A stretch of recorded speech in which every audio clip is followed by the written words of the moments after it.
Welcome to the Deeper Thinking podcast. There was a time when disagreement assumed a shared world. People argued about what it meant, what should be done, who was right. But beneath the argument, something held. Events were understood to be the same events. Evidence referred back to a common reality. Even conflict depended on that stability. That assumption is becoming harder to sustain.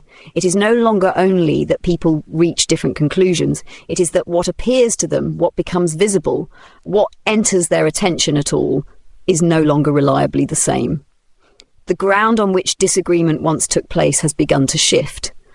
This is not simply a problem of belief. It is a problem of how reality is encountered in the first place. The moment itself is ordinary. A room, a screen, a small gathering of people watching the same clip unfold. The light from the screen spills across the walls, turning faces briefly pale. Someone leans forward.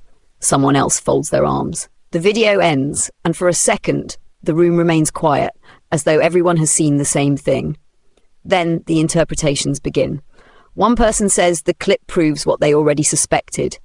Another says the footage is misleading, cut to produce exactly that impression.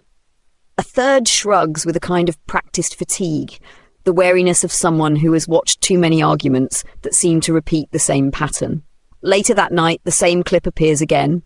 A phone unlocks, a feed refreshes. The video surfaces near the top, framed by a caption that suggests urgency. Beneath it, a stream of comments has already begun to gather, reinforcing one interpretation before the clip has even been watched. A second version of the same footage exists, but it sits further down, detached from the moment, rarely opened. Nothing marks the difference.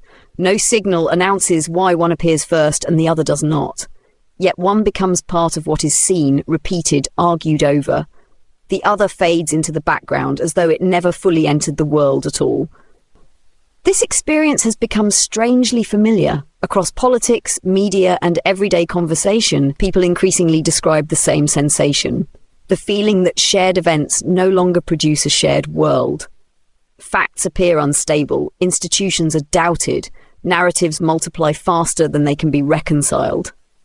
Even the attempt to establish what happened can feel like stepping into an argument that has already been arranged. The easiest explanation is that truth itself has grown fragile, but that explanation is too simple.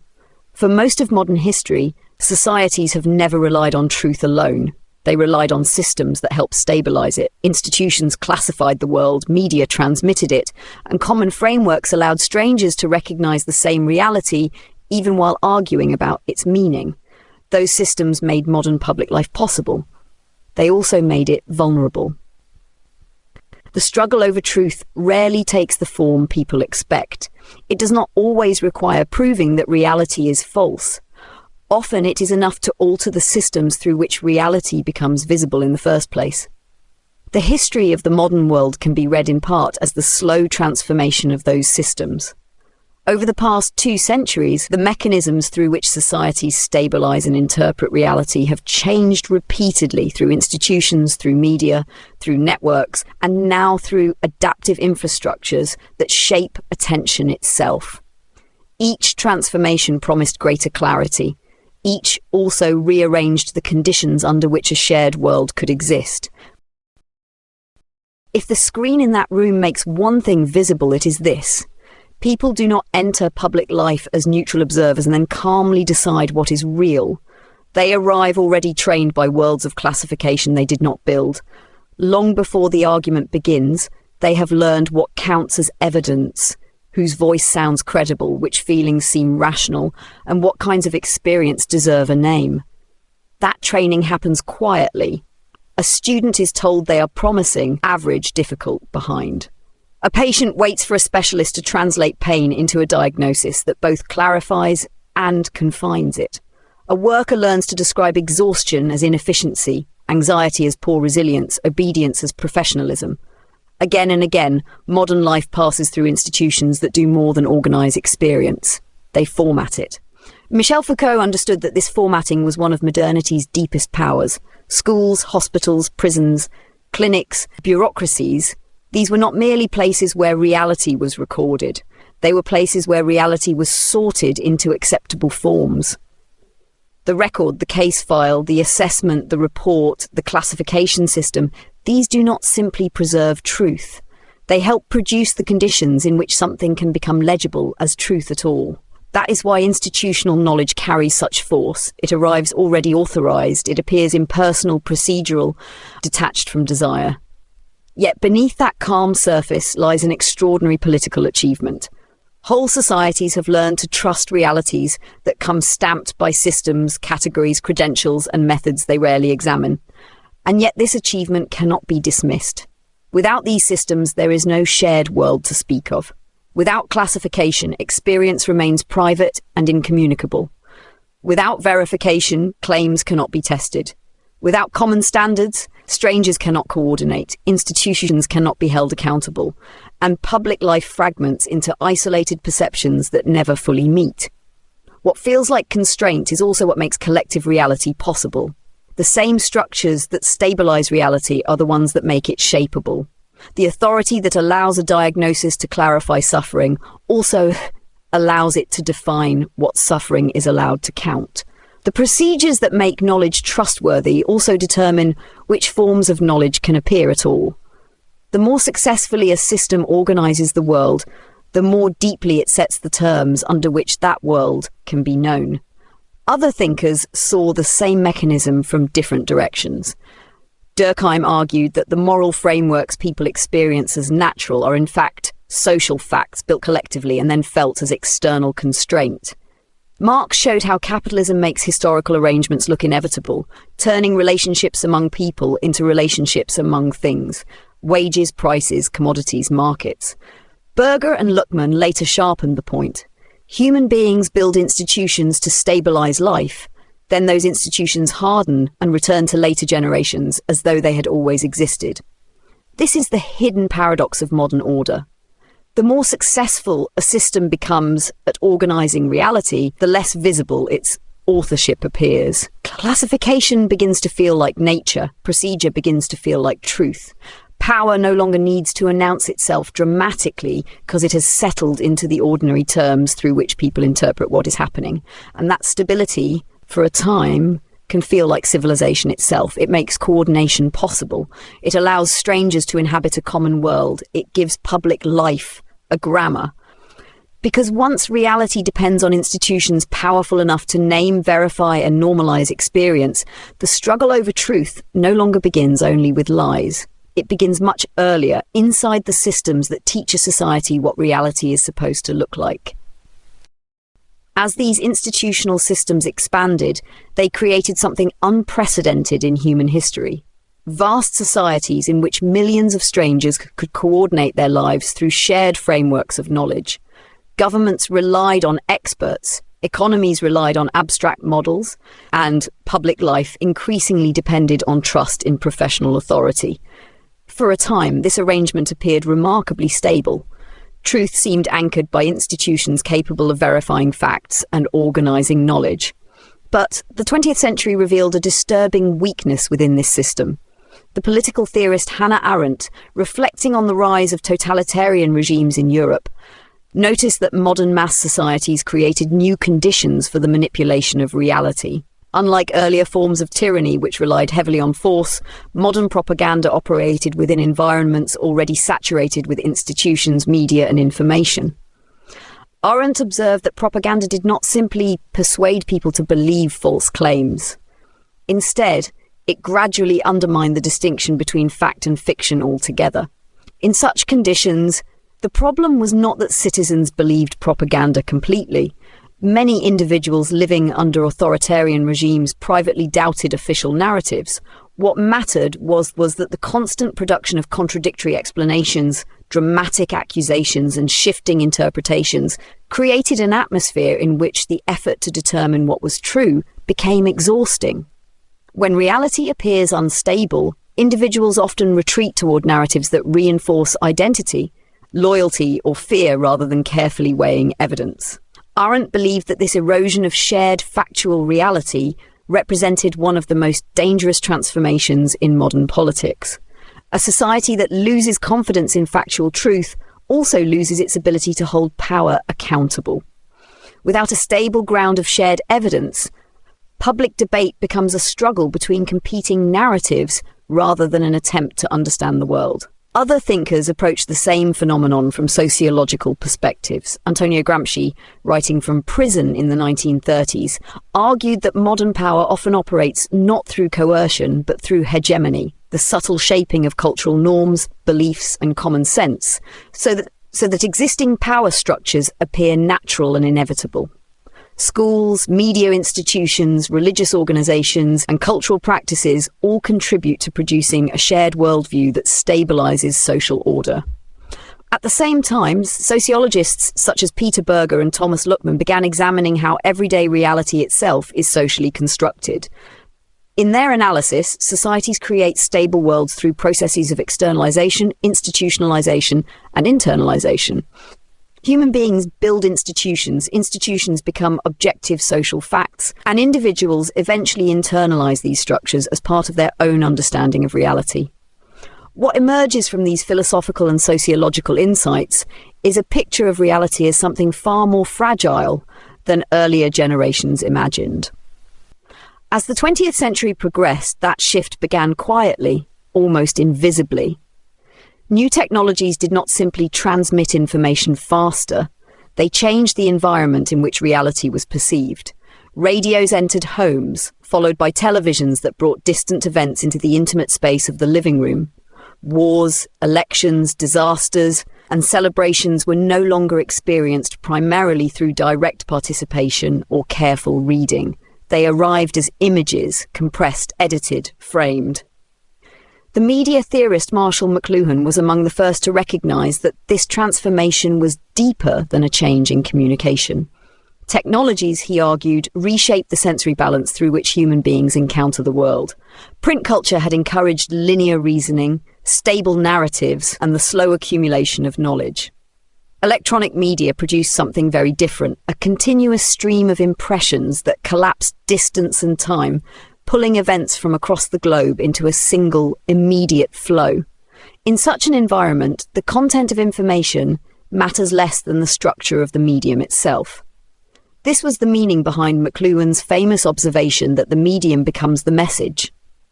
Television, for example, does not simply show political life, it reshapes it. Leaders learn to perform within the visual logic of the screen. Complex arguments shrink into brief exchanges designed to capture attention. The authority of an idea begins to depend as much on tone, presence, and image as on substance.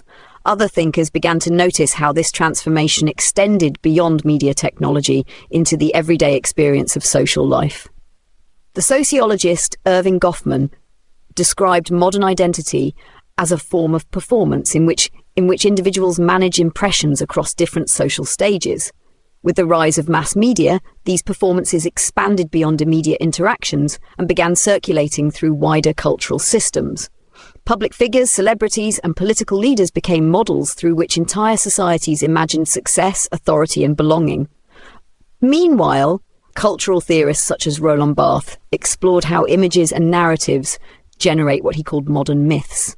Advertisements, magazine covers and televised events quietly attach symbolic meanings to objects, lifestyles and identities. A car becomes freedom, a product becomes sophistication, a political figure becomes a symbol of national renewal. These meanings appear natural, but they are carefully constructed stories embedded within visual culture. Taken together, these developments produced a subtle but powerful shift. Reality no longer appeared to people primarily as a sequence of events unfolding around them. Instead, it arrived mediated through systems of representation that organised how events were seen and understood. The image began to guide the experience. This did not mean that reality disappeared. Wars were still fought, elections still held, crises still unfolded. But the way those events entered public consciousness increasingly depended on how they were framed, edited, and circulated through media environments designed to capture attention. Gradually, the boundary between events and their representations began to blur. People encountered the world through narratives, images, and symbolic cues that shaped interpretation before reflection could occur. And once representation became central to how societies perceived reality, a new and stranger possibility began to emerge. The images people used to understand the world were no longer simply describing reality. They were beginning to replace it. What McLuhan first sensed was that media did not simply transmit reality, but reorganized perception itself. Barth then noticed that images quietly attach meanings to the world that feel natural rather than constructed. By the time Baudrillard arrived, the process had gone further. Representation was no longer describing reality.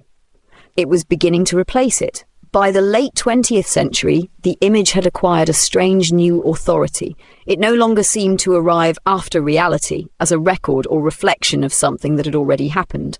More and more often, it arrived first, setting the mood, defining the stakes, teaching people what the event would mean before the event itself had fully settled. Jean Baudrillard tried to name this inversion. He argued that modern societies were moving beyond representation into simulation, a condition in which signs, images, and models no longer point reliably to an underlying reality, but begin circulating according to their own logic. What matters is not whether they are true in any deep sense, but whether they are vivid, repeatable, emotionally legible. A political figure becomes inseparable from the narrative built around them. A crisis becomes a sequence of recognizable images. An identity becomes something assembled from available signs and then performed back into the world. This is what Baudrillard meant by hyperreality, not unreality, something more disorienting than that. A world in which the copy acquires more force than the thing copied, in which the representation becomes easier to access, easier to feel, easier to organize life around than the dense and resistant world from which it supposedly came. You can see the social logic of this even before the screen. Thorstein Veblen had already noticed that modern consumption was never merely about use. Objects carried meanings. They signaled rank, taste, arrival, belonging. A watch told time, but it also told a story. A car moved a body, but it also moved an identity through the social field. In consumer culture, value drifted away from substance and attached itself to display. Baudrillard's claim was harsher. He suggested that once a society becomes saturated with signs, display does not simply decorate reality. It begins to overtake it. The image of wealth may matter more than wealth's source. The performance of political conviction may matter more than governing. Public suffering may become inseparable from the imagery through which it is recognized, circulated, and made meaningful.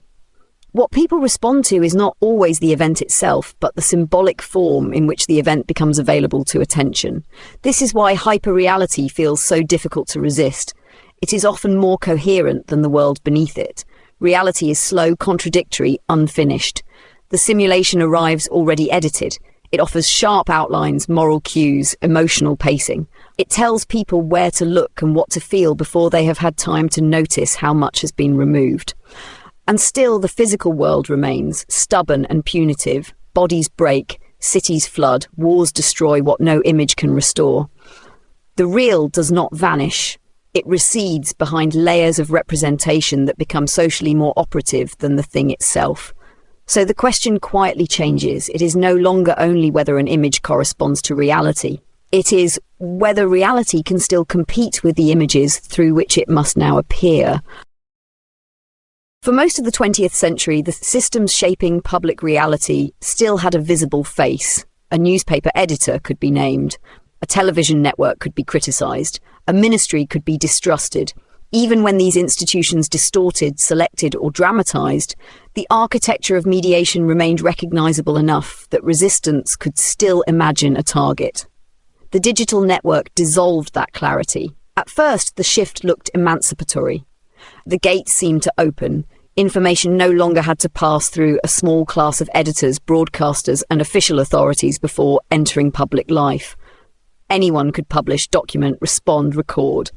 It appeared for a moment as though reality might be returned to collective participation, as though the managed world of institutions and images had finally been broken open. But participation was not the same as freedom. Gilles Deleuze had already anticipated the mutation. The disciplinary institutions described by Foucault, schools, factories, prisons, hospitals, organised people within bounded spaces. One entered, was observed, corrected, recorded, released. Deleuze argued that these enclosures were giving way to something more fluid and more difficult to confront. Societies of control in which power no longer depends primarily on confinement, but on continuous modulation. The point is not to stop movement, it is to track movement, sort it, and quietly alter the conditions under which it occurs. That logic found its natural habitat in the network. A person searches, clicks, pauses, scrolls, buys, hesitates, turns back. None of it feels confessional, yet each gesture leaves a trace. Out of those traces, systems begin assembling a second self. Not the lived person, but a statistical portrait composed of tendencies, affinities, probabilities, inferred futures. The person believes they are navigating the world. At the same time, the world is learning how to navigate them. You look for something. It is already there. You scroll. It has already been arranged. Manuel Castells described this broader transformation as the rise of the network society, in which power flows less through stable hierarchies than through positions inside interconnected systems of information, finance, and communication. But the network does more than redistribute influence. It changes the form in which reality arrives. What appears on a screen is no longer simply broadcast to a public. It is sorted, ranked, sequenced, and personalized through infrastructures that operate before interpretation begins.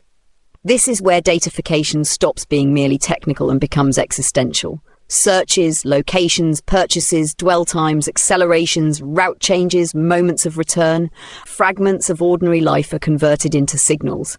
Those signals are used to model attention, anticipate behavior, and shape what rises into view next.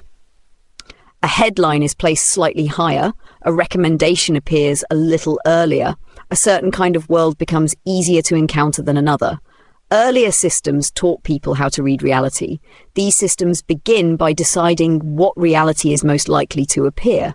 The issue is no longer only that images mediate the world or that institutions define what counts as true.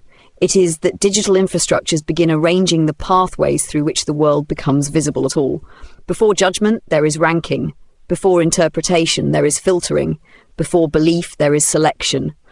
And because these systems are adaptive, the arrangement never fully stabilizes. The environment shifts in response to prior behavior, becoming more intimate, more predictive, less noticeable. One person's world is not censored so much as tilted, another's is not fabricated so much as narrowed. Shared reality does not disappear in a dramatic instant. It becomes harder to maintain because the routes leading into it are no longer common. A trader watching a market dashboard, a teenager moving through a feed, a driver following a live route, a worker checking tomorrow's schedule through an app, each inhabits a world that updates around them in real time. The network does not merely connect these lives, it calibrates the terms on which they encounter what matters. And that is the deeper inversion. What had once been a public reality contested in common now begins to arrive through systems that adapt to each person separately while remaining largely invisible to all of them. The crisis is no longer just that reality can be represented, dramatized, or manipulated. It is that reality now reaches people through architectures designed to learn which version of the world they are most likely to keep noticing. As digital networks expanded across the globe, the systems shaping reality grew more complex than any earlier structure of power. Institutions still existed, media still circulated images, and symbolic systems still shaped culture. But layered on top of these forces were vast infrastructures of data, computation, and prediction that operated largely outside public awareness. Reality was no longer only mediated or represented. It was increasingly anticipated, filtered, and engineered in advance. Several contemporary thinkers began trying to understand the implications of this transformation. The philosopher Byung-Chul Han argued that modern societies were moving from systems of external discipline toward environments of internalized optimization. Instead of being coerced by visible authority, individuals increasingly participate willingly in systems that measure and refine their behavior, tracking productivity, curating personal identities online, and constantly presenting themselves within digital environments. Power becomes more subtle precisely because it appears as freedom, the freedom to express oneself, to connect, to share, and to optimize one's life. At the same time, scholars examining digital capitalism began noticing how economic incentives were reshaping information environments. The legal scholar Shoshana Zuboff described the emergence of what she called surveillance capitalism, a system in which human experience itself becomes raw material for data extraction. The traces left by everyday behavior, searches, clicks, movements and interactions are collected and analyzed to generate predictive models of future actions. These predictions are then used to influence behavior, guiding attention, consumption, and decision-making. Search histories, gestures, purchases, pauses, accelerations, locations, hesitations, small fragments of ordinary existence are captured and converted into behavioral data. These traces are not valuable merely because they record the past. They matter because they can be used to model, anticipate, and subtly shape the future. Here, power acquires a predictive form. It does not wait for action and then respond. It learns to move just ahead of action, curating the options, ordering the sequence, narrowing the visible field. A recommendation appears before desire has clarified. A notification arrives before attention has settled. A feed refreshes before reflection can thicken into judgment. The person remains formally free. But freedom is now exercised inside architectures that are continuously tilting the ground. This creates a peculiar sociological fracture. The same systems that promise radical personalisation also make collective reality harder to sustain. Each user encounters a world arranged around prior behaviour, a custom stream of relevance, urgency, fear, affinity, affirmation, not censorship in the old sense, something softer and in some ways more total. The slow replacement of shared horizons with individualised atmospheres, and so the crisis deepens. The problem is no longer simply that falsehood circulates, or that images distort, or that institutions lose trust. It is that attention itself has become governable. The field in which belief takes shape is being designed in advance by systems whose operations are dispersed, adaptive, and largely unseen. For a moment it can feel trivial, a playlist chosen for you, a headline placed a little higher, a map rerouting the trip, a prompt to keep watching. Then slowly, something larger comes into view. If the pathways of attention can be engineered, then what people call reality may depend less on what is true than on what they are repeatedly, almost frictionlessly, made available to notice. Across the long arc of modern thought, one pattern returns with increasing force. Human beings do not encounter reality in some raw, unmediated form, and then simply describe what they find. They encounter the world through institutions, languages, classifications, images, systems of transmission, and now computational infrastructures that sort and shape what becomes perceptible in the first place. Truth has never been separable from the conditions under which it appears. What changes across history is the character of those conditions. Nietzsche unsettled confidence in eternal truth by exposing the human drives and valuations hidden inside moral certainty. Foucault showed how institutions turn knowledge into an instrument of classification and control. Arendt revealed how factual reality itself can be eroded when public life is flooded with contradiction and propaganda. McLuhan and Barth traced the power of media and images to reshape perception before reflection has time to steady it. Baudrillard named the vertigo that follows when signs begin circulating more effectively than the world they claim to represent. Deleuze and Castells illuminated the fluid infrastructures through which networked systems track, modulate, and organise experience. Hahn and Zuboff brought that logic into the present, where behaviour is measured continuously and attention becomes a site of extraction, prediction, and governance. Taken together, these thinkers describe more than a philosophical dispute about truth. They describe a civilizational shift in the architecture of reality. The consequence is not that the real disappears. The world remains stubbornly there. Bodies tire, storms strike, prices rise, reality still presses back. But it reaches collective awareness through systems that are increasingly unstable, personalised, and shaped by incentives the public rarely sees clearly. This helps explain the strange atmosphere of the present. People are not only arguing about values or interests, they are often struggling to maintain even the precondition for argument, a sufficiently shared world in which evidence, experience, and interpretation can still meet. Without that common ground, public life becomes vulnerable to exhaustion, fragmentation and manipulation at a scale earlier periods could only dimly anticipate. And yet the story does not end in simple despair. If reality is mediated, then mediation is also where responsibility begins. Not all mediations produce the same world. Some preserve overlap, allowing different lives to encounter enough of the same horizon to argue meaningfully within it. Others narrow and tilt the field, arranging visibility so that what appears is already shaped by prior behaviour, incentives and unseen priorities.